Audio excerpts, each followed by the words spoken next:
welcome everybody. My name is Chris Corcoran. I'm a professor of mathematics and statistics at Utah State University.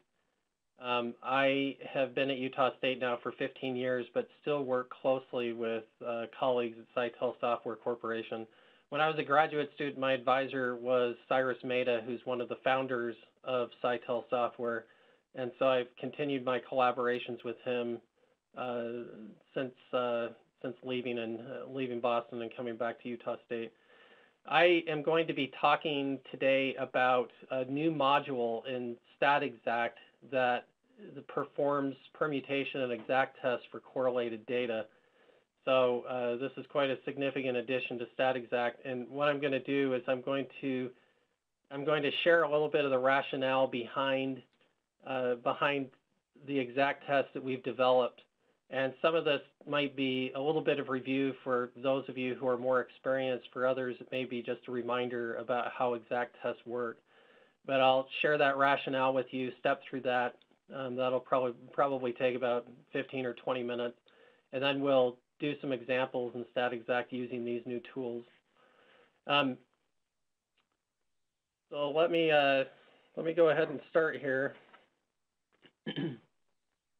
I've put not only my own name, but also the name of Pralay Chowdhury at Cytel Software Corporation. He's one of my close collaborators and also the Vice President for Research and Development at Cytel. I've worked closely with him on this project. And I should also acknowledge that a lot of this work has been supported through small business innovation and research grants from the NIH. As I said, I'm from Utah State. For those of you who don't know where Utah State University is, we are in northern Utah, up by the Idaho border, a little bit off the beaten path, surrounded by mountains.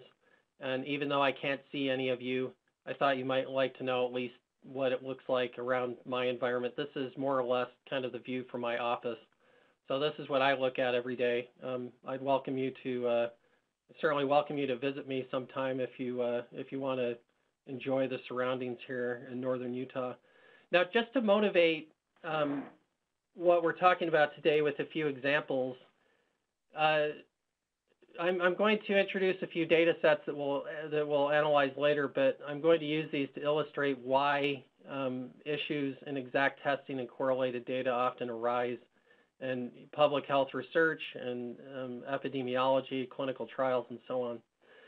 These are all actual data sets that we have gleaned from through our contacts with other researchers that we work with just from day to day and have contacts with.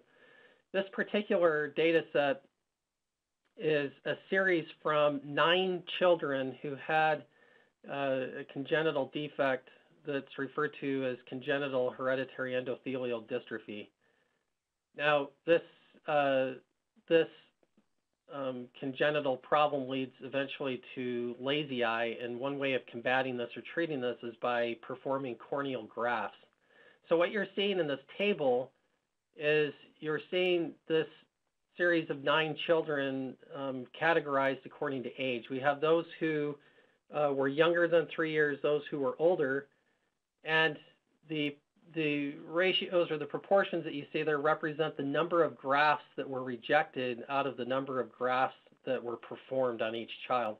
So you can see that that 7 of the children had 2 corneal grafts, and 2 of the children in the older age group actually only had 1 each.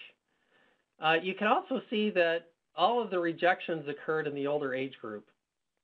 And so in terms of trying to assess whether or not there's any association between age and rejection rate, there are 2 issues. One is that since all of the rejections occurred in the older age group, it's hard to, compute something like, say, an odds ratio or something along those lines when either the numerator or the denominator is going to be 0. We're not going to be able to do inference.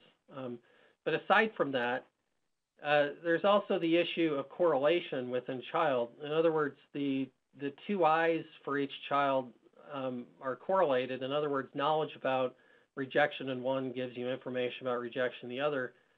And so somehow we have to account for that dependency between eyes also in doing some sort of a hypothesis test or any other inference.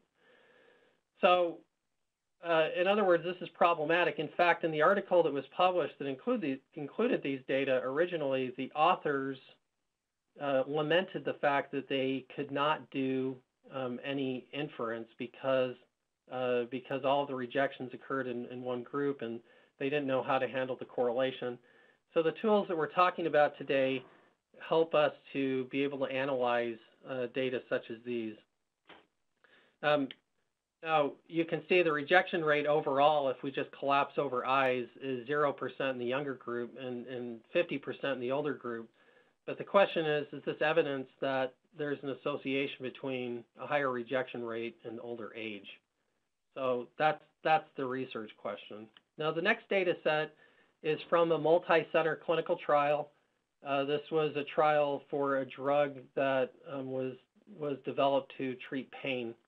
And so this is a fairly typical setup in terms of multi-site trials. You can see that within each site there were a certain number of treated patients, a certain number of patients who were given placebo, and then we have recorded here the number of patients within each group for each site who actually experienced pain. Again, if we collapse over all of these sites, in the treatment group, 2.4% of all of the patients across all sites experienced pain, whereas about 11% among the controls did. And so again, the question is there evidence here that that treatment actually leads or is associated with lower pain rate? But also, as you know, we have to somehow account for site. In other words, the individuals within site are going to be likely more similar than individuals between sites. So somehow, again, that correlation needs to be accounted for in the analysis. Here are data from a developmental toxicology study. So there were 4 litters per dose, or 4 impregnated mice per dose, who then were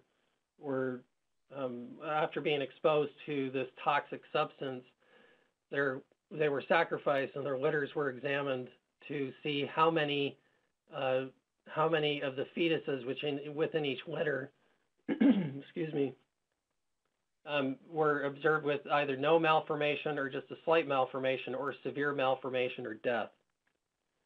Again, if we collapse over these dose groups, you can see that it appears, at least we observe, that the proportions within each of these malformation categories appear to differ across these dose groups. The question is there evidence that dose actually corresponds to a difference in these proportions, a significant difference? But again, the fetuses within each litter are going to be more alike than fetuses across litters. And so again, we have to answer these research questions while accounting for the correlation.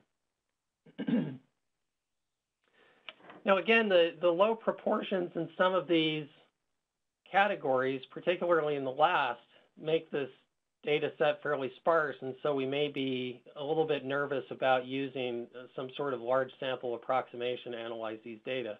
It would be nice to have some sort of categorical data method that would give us an exact p-value in this case where we observe a lot of zeros or a lot of imbalance in the overall table. Now, just to go back a couple of steps so that we can understand what the rationale is for the exact test that we've created for correlated data, I just want to go back and quickly review Fisher's exact test. And again, for some of you, this may be old hat. For others, this may be a nice reminder of where this test comes from. But Fisher's exact test is a test that's commonly used in data analysis that does not rely upon any large sample approximations like a chi-square or any kind of normal approximation. And it's very useful in cases where the table is very sparse or the overall sample size is small. Where does this come from? Well, the fundamental question is, it has to do with what we call the hypergeometric distribution. So in other words, if I present you with this bin that contains some red balls and some black, here in this bin specifically we see 5 black and 6 red, and I ask you to reach into this bin and pull out 4 balls, the question here is, what's the probability that 2 of those will be red? Well, there are 11 balls total, and so that gives us 11 choose 4 ways of selecting 4 balls at random from 11, where the order of our selection doesn't matter. And this is what gives rise to what we know as the hypergeometric distribution. Of all of those possibilities, there are 6 choose 2 ways of choosing 2 balls from the red, and 5 choose 2 ways of choosing 2 balls from the black. So this equation down at the bottom gives us the probability that out of a sample of size 4, we select exactly 2 red. By the way, I just noticed here there's a little typo here. That should be a 2. So I apologize for that, but it should be 6 choose 2 times 5 choose 2 over 11 choose 4. But that's an easy probability to compute and something that is often taught in introductory statistics classes. And I'm not going to spend a lot of time on this next slide, but in general, we can come up with a formula like as we did on the previous slide, but do it for just kind of a general number of black balls, a general number of red, and just some arbitrary sample size that we select. Well, what does this have to do with exact tests and what we're talking about today? Well, there's the famous story that gave rise to Fisher's exact test is that Fisher had a colleague who claimed that she could tell whether or not when she tasted a cup of tea, whether the tea had been added to the cup first or the milk had been added first when the tea was prepared. So Fisher, being a scientist and a natural skeptic, proposed an experiment where he said, okay, well, here are 8 cups of tea.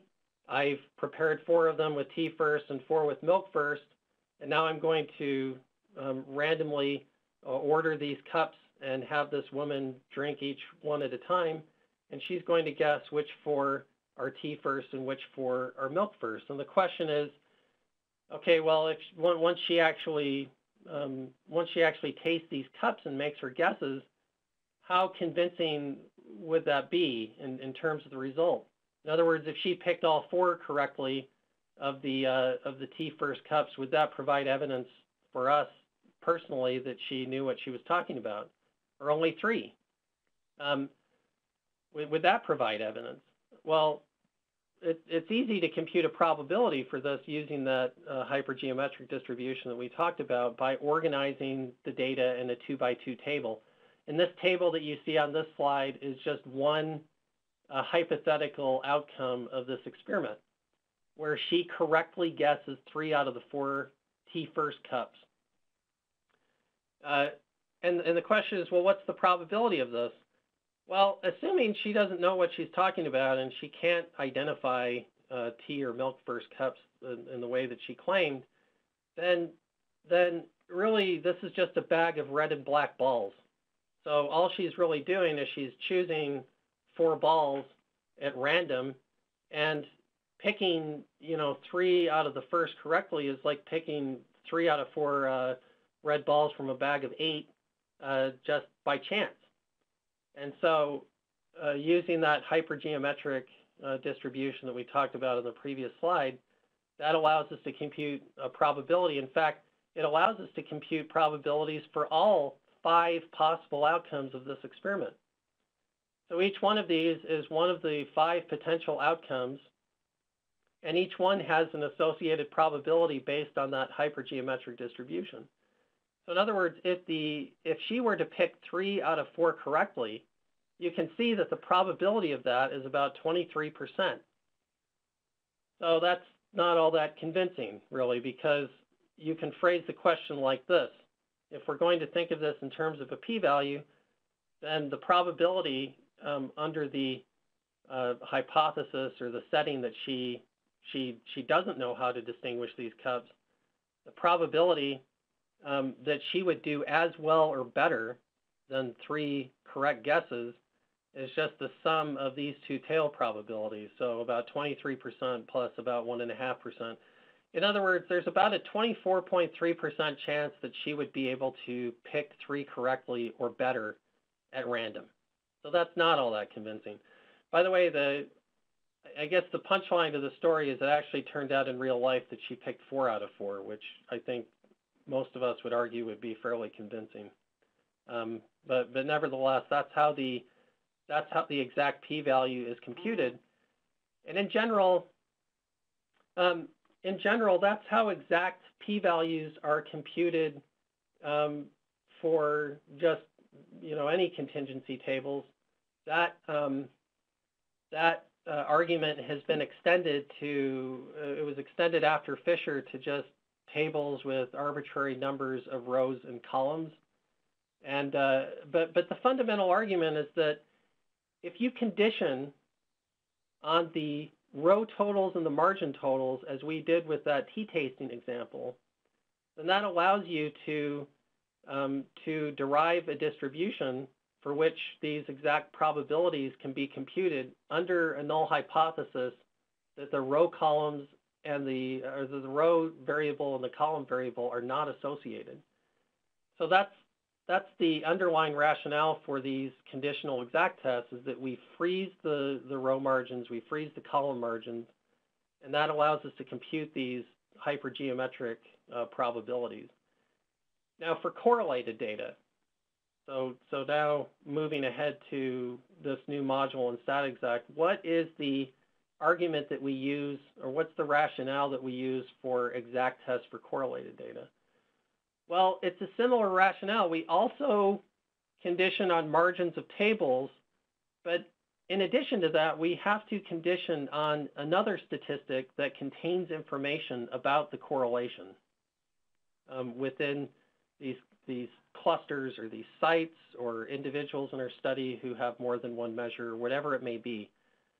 Now, how does that work? I think that in a setting like this, in a webinar, it's very hard for us to be highly technical, to throw a lot of formulas, on these slides. And so as opposed to trying to, show you some of the mathematics behind it, I just want to illustrate for you how this works so that you at least understand where these exact p-values are coming from.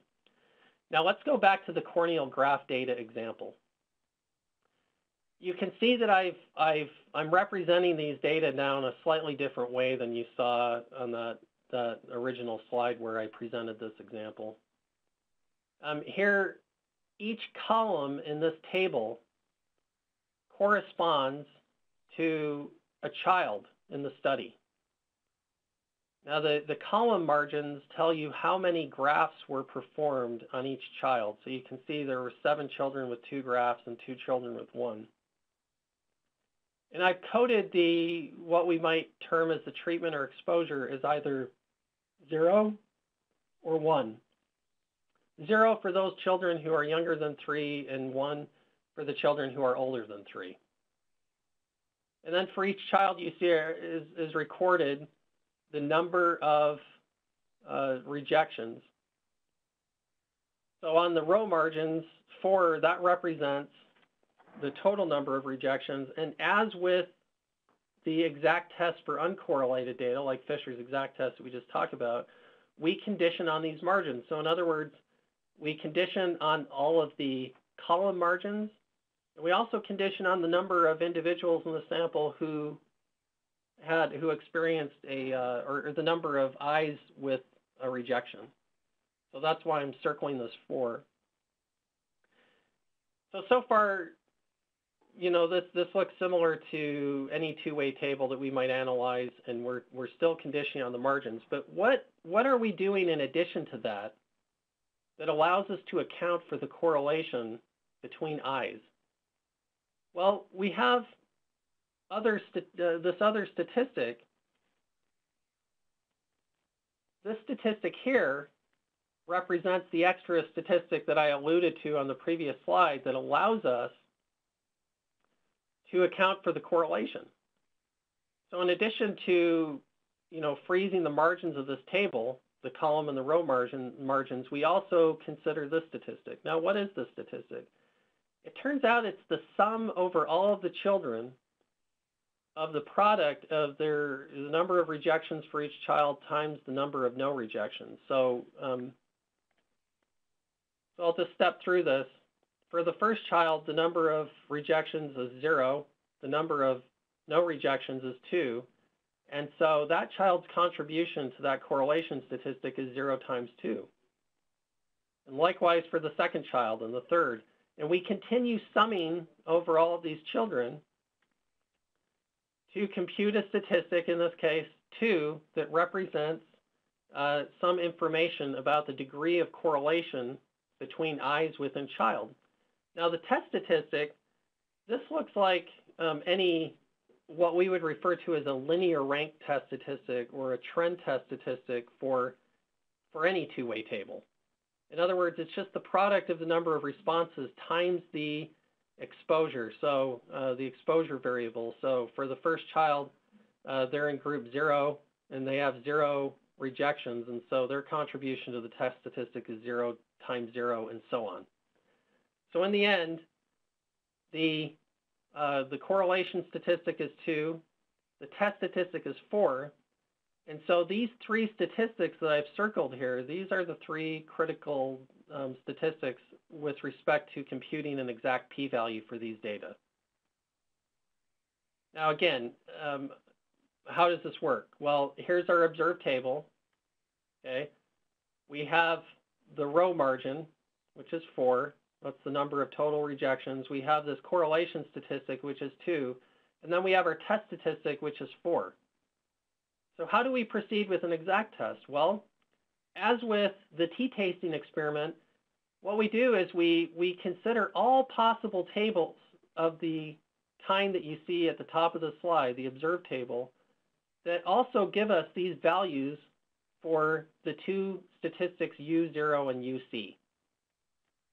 So for example, here's a table, and I've dropped the margins. I'm just including the rows just for the sake of illustration.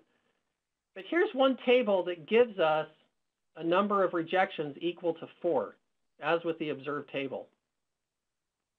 But you can see that the correlation statistic is equal to 0, which is not equal to the observed correlation statistic. And so in other words, that's not a table in the reference set. So that's not a table we consider for computing the exact p-value. Now here's another table. This table also gives us a number of rejections equal to 4 across all these kids, but in this case, the correlation statistic is equal to 2, which is the same as the observed table. So this table is in the reference set. So the way that we compute the exact p-value is we circulate through all of these tables. We find all tables with cell values that give us the same values for these 2 statistics that we observed for the observed data. And then we order them according to their test statistic.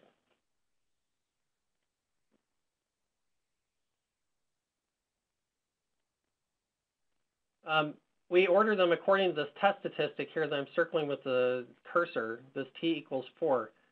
So this is the value of the test statistic for the observed table, and you can quickly do some arithmetic across this table at the bottom to compute what the test statistic is in that case. You can see that it's actually equal to 0.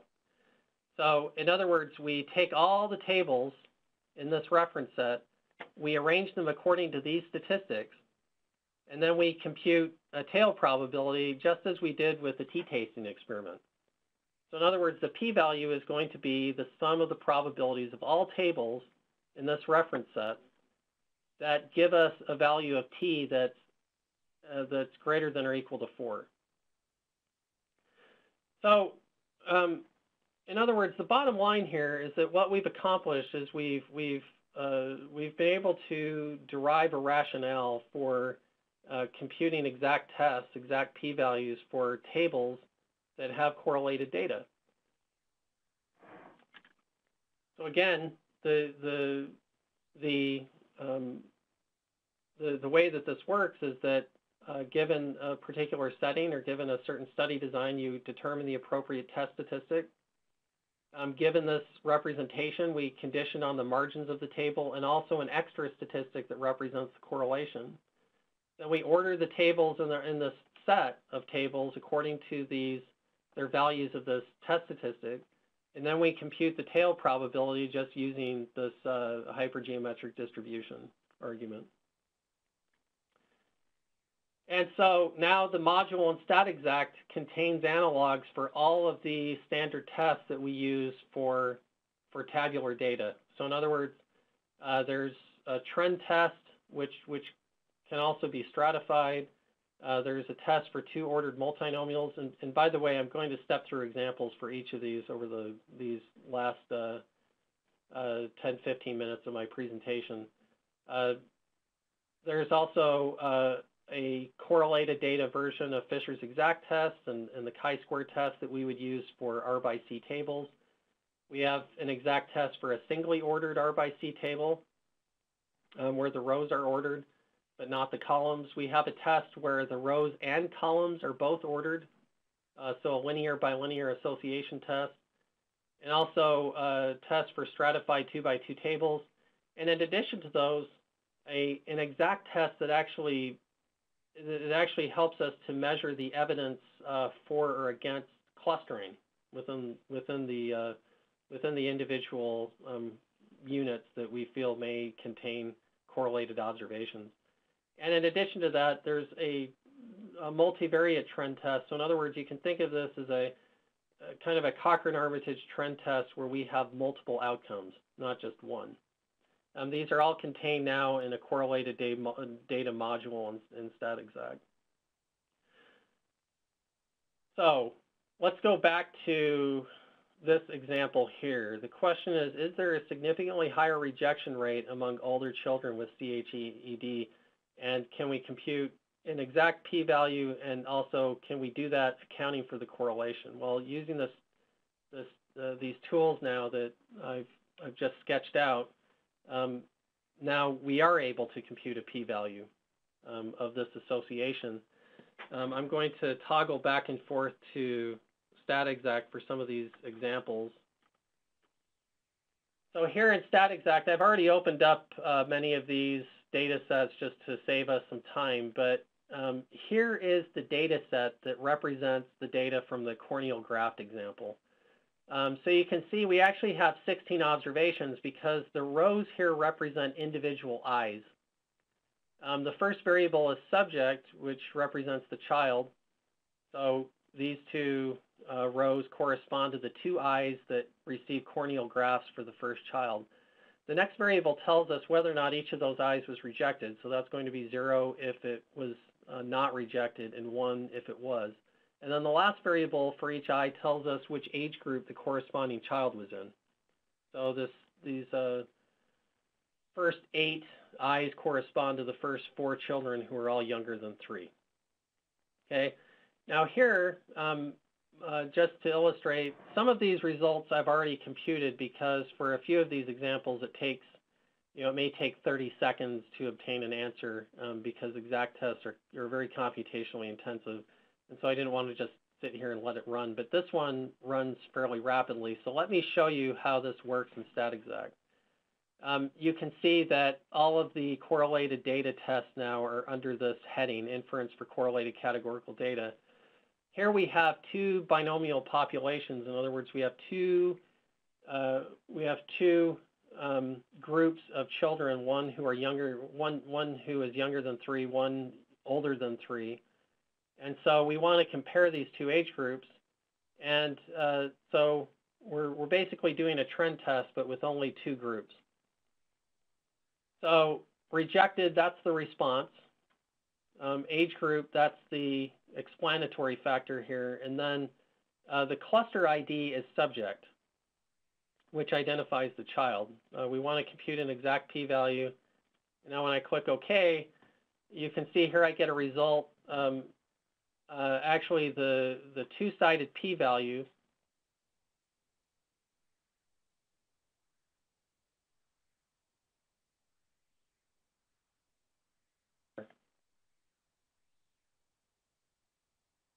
it's 0.04762. So in other words, for these data, there is some evidence that that there is an association between age and rejection rate, that those who are in the older group have a significantly higher rejection rate.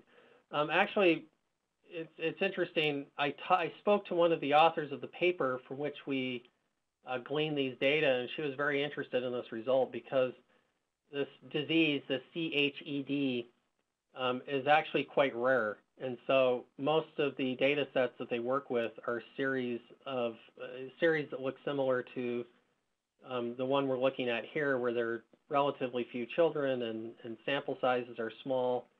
And so this was very interesting to this individual that we were able to actually conduct an analysis. Now let me go back and let's look at a few other examples.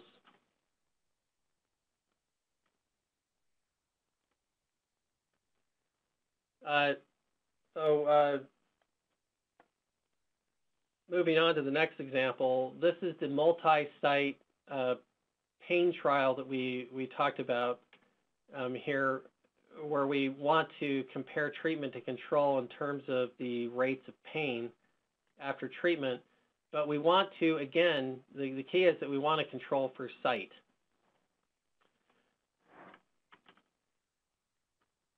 And so here, I've opened these data here in this window. And this test for these individuals actually takes a little bit more time. If I were going to run it from scratch right now, I've already actually run the test and obtained the result. But if I were going to run it from here, again, I'd want to compare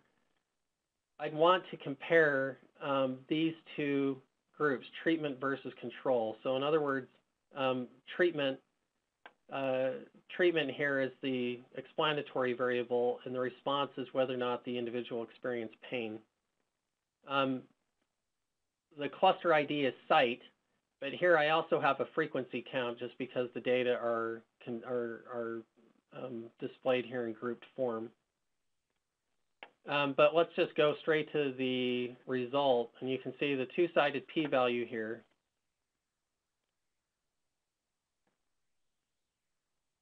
Is shown on this side of the screen. So about on the order of 10 to the -8. So very strong evidence here of a treatment effect, having accounted for correlation within site, which is the key.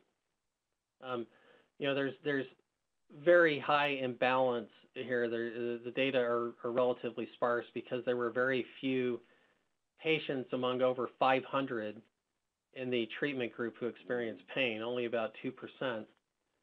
And so, the option of an exact test is actually quite useful for data like these, where the investigator may be a little bit nervous about using a large sample approximation where they observe so many adverse events among one of these groups.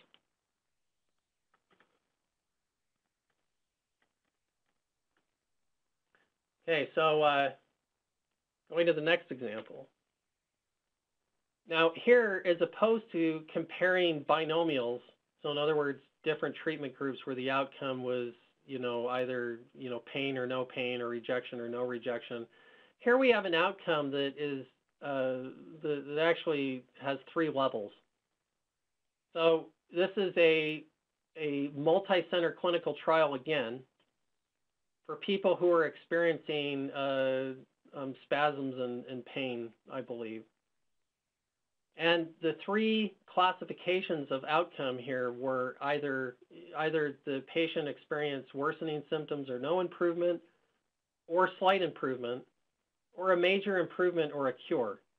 So it's a little more refined. It's a little more refined scale in terms of the outcome. Now, 7 different investigators recruited subjects for the study. So the first investigator recruited 7 subjects. Those are the subjects that are here under treatment. Each investigator recruited subjects, and all of the subjects were either randomized to treatment or control. So this first investigator recruited 7 patients, all of whom were treated. 2 of those patients showed actually worsening of symptoms or had no improvement. One of those patients showed a slight improvement, and the 4 patients here represent those who had a major improvement or a cure. So overall, across all 7 of these sites, we can see what the proportions are, relatively speaking, across these different categories of outcome. And so the question is there evidence that the distribution of these response categories differs by treatment group? But more specifically, because these outcomes are ordered, in other worsening symptoms to slight improvement to major improvement or cure, we might also want some sort of, to measure whether or not that shift is ordinal. So in other words, we might want to specifically test whether or not the median response level is higher among those who were treated than those in the control group. And ordinarily, we would do that using some sort of like Wilcoxon test. But here, the key is that because the individuals within site are likely correlated, we have to account for that as well. Well, now in StatXact in the correlated data module, you can carry out a Wilcoxon test for clustered data, and I've done that here. Here,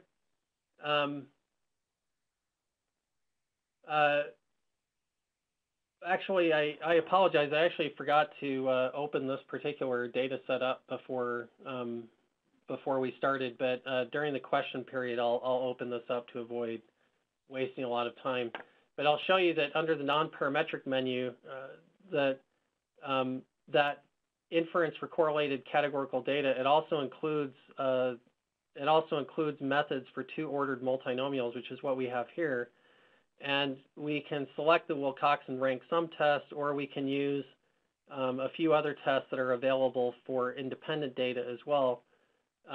But that allows us to carry out a Wilcoxon test for the example that I just showed you.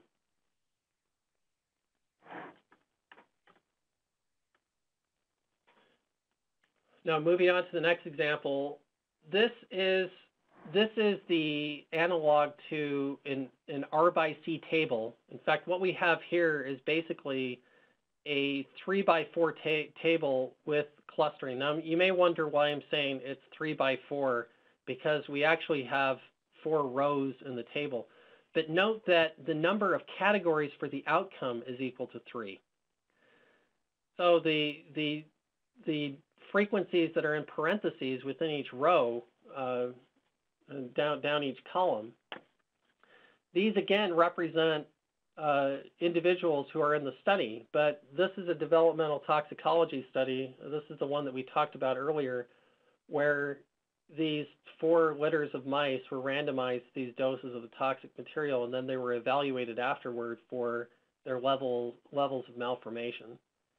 So this first litter here in the dose group of 0, this represents a litter of 8 mice, 7 of whom were observed with no malformation, 0 that had slight malformation, or 1 with a severe malformation. And likewise, there are 4 litters per dose that were each observed after the experiment was conducted. And these percentages on the bottom represent the percentages across these response categories in aggregate. But again, if we were to ignore litter, so if we were not to pay any attention to the litters that these mice came from and treat them all as independent, these data would be stored in a 3 by 4 table. In other words, there'd be 3 rows representing the different response categories for malformation, and then 4 levels of dose. And one might, carry out a chi-square test or a Fisher's exact test or something to assess that association. But we, in this case, have to appropriately account for the correlation within litter between these subjects. But There's some additional considerations here with this example. The dose is ordered and the response categories are ordered as well. So we can consider different approaches for a two-way table. We may carry out a chi-square test or a Fisher's exact test where we consider these the dose variable and the outcome variable to be unordered, or we could just take into account just the ordering of the column variable, or we can consider this ordering to be two-way. So in other words, we can carry out a test where we specifically examine the alternative hypothesis that there's a linear association. In other words, the higher the dose, the higher the median malformation level. So we can carry out all three of those types of tests in the StatXact module. To illustrate, let's go to this example. Here, this represents the data by litter. So in other words, these first three rows represent counts from the first litter corresponding to these different outcome levels. So here's the dose for that particular litter. Here are the outcome levels: no malformation, slight malformation, or severe malformation or death. And here are the number of animals within that litter within each of those three categories. Now I've carried out a chi-square test. The way that we would do that in this menu is that we would select unordered R by C table. So we're not assuming any ordering of the outcome variable or the response variable, and just select the Pearson chi-square test, and you can see that I, put the values of these variables in the appropriate places. I'm going to cancel out of this because, again, it takes about 30 seconds to a minute to run this test. But here is the result. The two-sided p-value is about 0.001. So in other words, there's very strong evidence of an association between dose level and the distribution of malformations, and that's taking into account, again, the clustering within litter. Now, what about ordering? What if we allow ordering within the response variable? So we want to know whether or not dose level is associated with higher median malformation level. That's what the Kruskal-Wallis test helps us to test. And here's the result for that test. If I want to carry out the Kruskal-Wallis test, again, I just go to singly ordered R by C table, and I can pick one of these options, of which Kruskal-Wallis is one. Fill in the appropriate variable names. I'm going to cancel out of this because, again, I've already carried out this test, and there is evidence of that kind of association. And finally, the last question is whether or not I can treat this as a doubly ordered table. So in other words, there's some evidence of a linear association between dose level and median malformation level. And that's the linear by linear test. To carry that out, again, I go under this menu and choose doubly ordered R by C table, select linear by linear association, fill in the appropriate variables here in the dialog box, and the result is a two-sided p-value of about 0.003. So there is evidence of a linear correlation between dose and malformation level. Now, finally, just to finish up here before we go to questions, I should also point out that aside from these tests for two-way tables, there are also a couple of other interesting tests in StatXact for correlated data. One is a test that the data are actually correlated, or it's a test for evidence of clustering. For example, here are some data from 30 brain tumor patients. And for each patient, there were 5 histological events that were measured, and you can see that some of these patients, some of these patients experienced 4 out of 5, 5 out of 5, 4, and so on. But the question is whether there's evidence of clustering within patient with respect to these histological events. So can we compute a p-value that there is within patient correlation?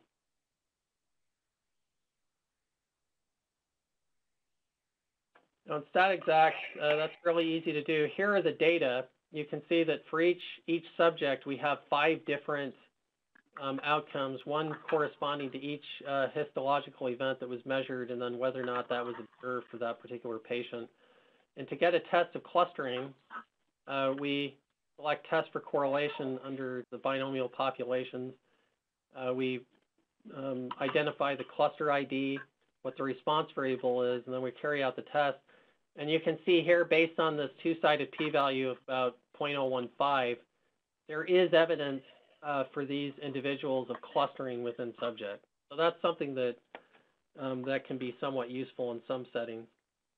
And then finally, I alluded to this earlier, but there is a trend test as well available for multiple outcomes. Now, these data here, the data are contained in the examples that come with the StatXact package, but the data here as they're presented in this table are actually collapsed. So in other words, the different symptoms for each animal are not actually mutually exclusive, and there were 8 animals per dose. So this first column is telling you that across these 3 symptoms, there were 4 animals out of 8 experiencing the first, 2 experiencing the second, and 4 experiencing the third. And some of them may have been the same animals, but all I'm doing is collapsing here just for the sake of convenience. But the question is there a trend across all 3 symptoms? Can we test that simultaneously? In other words, you can think of this as a multivariate Corcoran-Armitage trend test, where you're actually carrying out a trend test across these 3 symptoms at the same time. And that's also available in StatXact. Here are the data here. They have to be tabulated in a certain way in StatXact, but once they are, it's fairly easy to obtain the p-value. Of course, we go under multiple binary outcomes, test for trend. We choose the exact test. And I'm going to cancel that because, again, I've already computed this. But the result is a p-value of about 0.002. So in other words, there is evidence of, a trend across these 3 symptoms simultaneously. Of course, that kind of multivariate trend test is very useful, especially in developmental toxicology, where the researchers may be measuring, more than one thing. All right, and that's it for that part of the presentation. We're going to invite questions now, moderated by Mike Weitz from Cytel. But here are the email addresses for myself and also Prolase and Chowdhury at Cytel. You're welcome to email us questions outside of this session. Also, at Cytel, the StatXact contact is Andrea McSweeney. She handles, questions about licensing and procurement and so on. So she can also be contacted. So with that, I'll turn the time over to Mike. Hi, Chris, and thank you very much. And hello to today's online audience. This is Mike Weitz. I lead the marketing efforts here, and I'm speaking from Cambridge, Mass. today. First of all, would like to thank everyone for joining us, and we're going to get right into the questions and answers. Again, you can submit your questions to Chris in the question and answer panel that you have on your WebEx screen. While Chris is preparing, taking a look at those questions, including the first one I see from Dave Whiteman, I'd like to remind you of a couple of things quickly.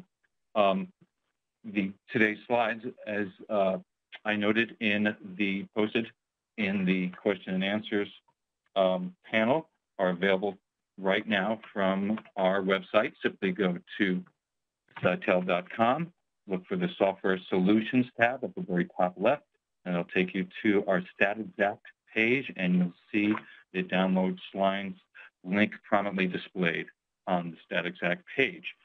We will also, in 2 to 3 days, everyone attending, in fact, everyone who registered today will be emailed a repeat of that link.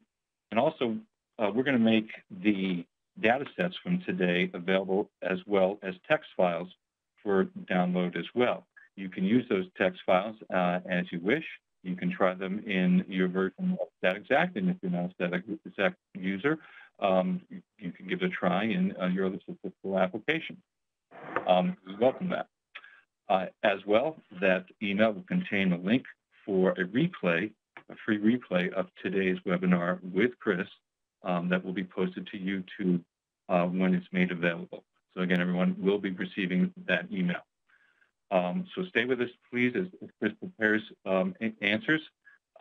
We will also, at the very end, when Chris has finished your questions, we will be very happy to, if you stay with us, because at the conclusion, you'll be directed automatically to a very brief survey, which is very useful to Chris and the software development team, who are very keen to learn your comments and ideas regarding exact statistics and especially future developments of StatXact.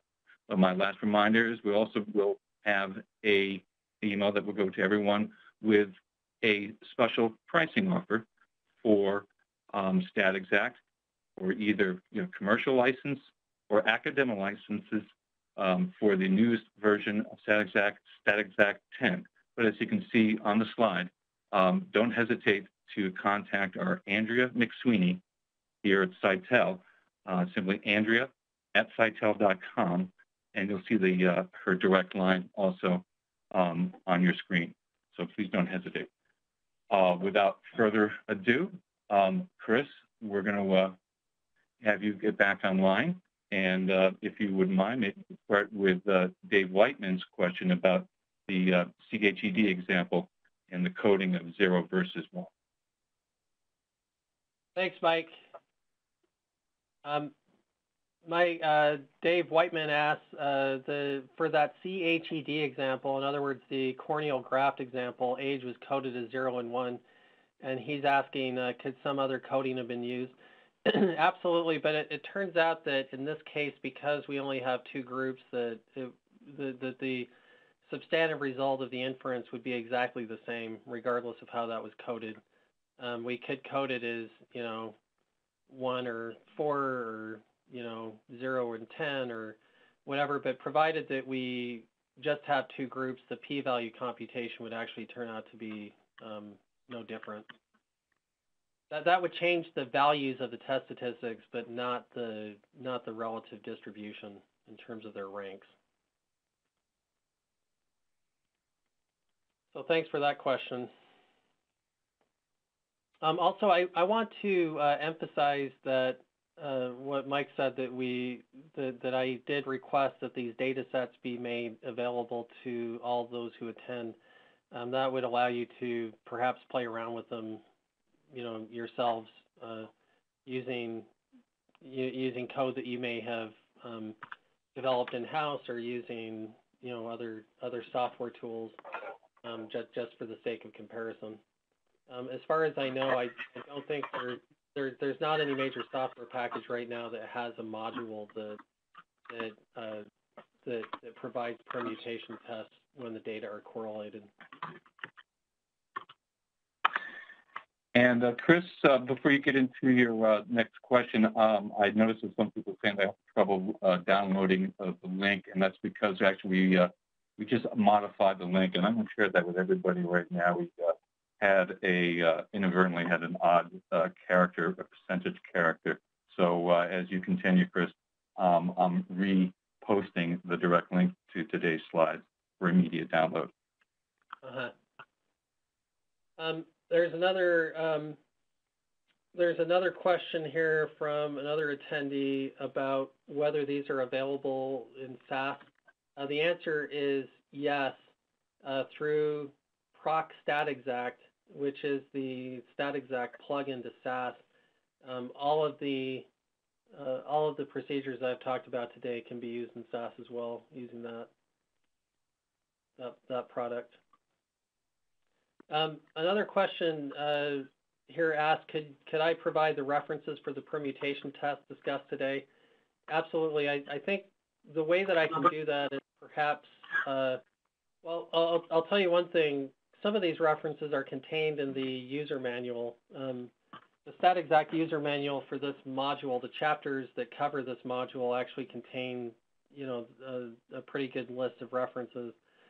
But what I can do is I can add some of these references on an extra slide for the future. I don't know if that is okay, Mike, but we can certainly add a bibliography slide. Yeah, I don't see why not, Chris. It's a good idea.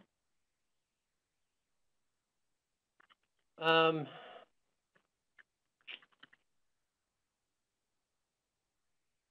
me see. Another question that was asked, one about the capabilities of StatXact 10 beyond what's available, like say in SAS and R. I mean, I wouldn't say that we are, we're necessarily directly competing with SAS and R, at least StatXact is. I mean, StatXact, in my mind, has just kind of filled an important niche in the world of exact inference. And so, what I think what Cytel tries to do through its proc StatXact and proc logexact products is to provide an important complement to what's already out there. So as far as SAS goes, right now there's nothing that has been there's nothing that's been implemented by SAS that actually performs what it is that is being offered here in StatXact right now. But that's the reason why we offer these procedures through the proc StatXact packages, so that those who are SAS users can use these seamlessly, as part of their SAS package. As far as R goes, R is a vast world of packages that have been uploaded and programmed specifically by researchers around the world. My take is, just in my experience, that there are a lot of R packages that do permutational inference, but I haven't seen any that are actually any faster or more efficient than what StatXact provides. In fact, a lot of packages use a lot of the same underlying algorithms that we use for StatXact, but they were just programmed by individuals kind of on their own. So I guess I'd say, in terms of what I'm speaking about today, the big distinction is that this is something that's really unique that's in StatXact right now. I mean, I don't think anybody else has a comprehensive module that provides all these exact tests for tabulated data when you have correlation.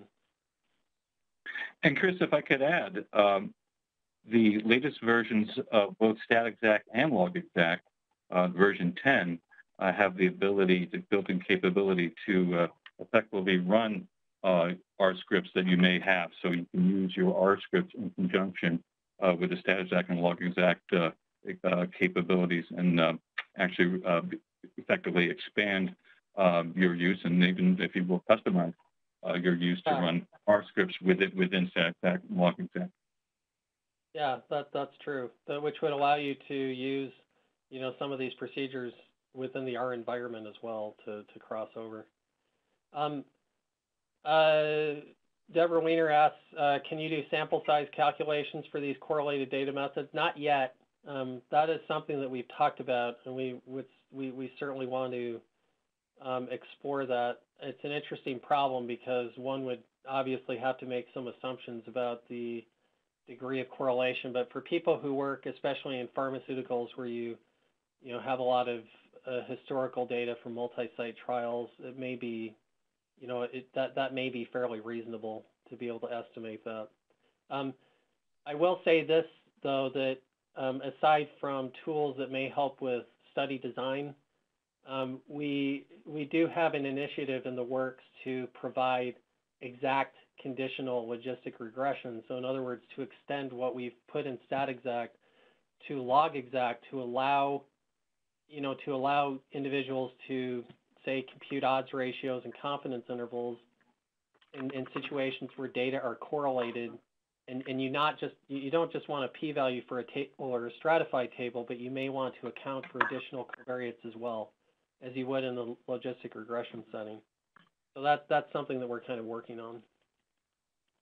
And Chris and Deborah, all those with us, certainly another reason to please stay with us as your input and your suggestions, again, are read by the software development team, the people behind StatXact and LogXact, and it's evidence, it's data for us in our decision making and what new capabilities would be particularly useful to StatXact and LogXact users. One other question, an individual asked, can this exact test handle a hierarchical level of correlated categorical rather than one level? Not right now, but I think that is something else that we've talked about as well. I think there was a paper published about this, and to be honest, it may be the individual asking this question may be one of the authors on that paper. The name certainly looks familiar, but I noticed that there was a paper published, I think a couple of years ago, that extended the exact test that we developed to a hierarchical setting where you actually may have multiple levels of correlation. And so, if the demand is there, and certainly this question might indicate that it is, then that's something that we could also add in the long run.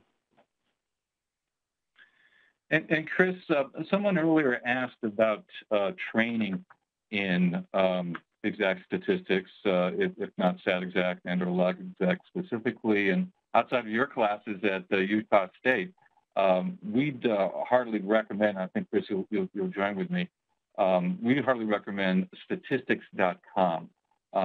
Peter Bruce and his colleagues have a long and an excellent reputation in helping people at all levels to better employ exact statistics.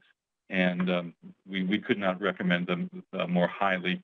And by all means, please let them know if you do contact Peter and his colleagues at statistics.com that we sent you.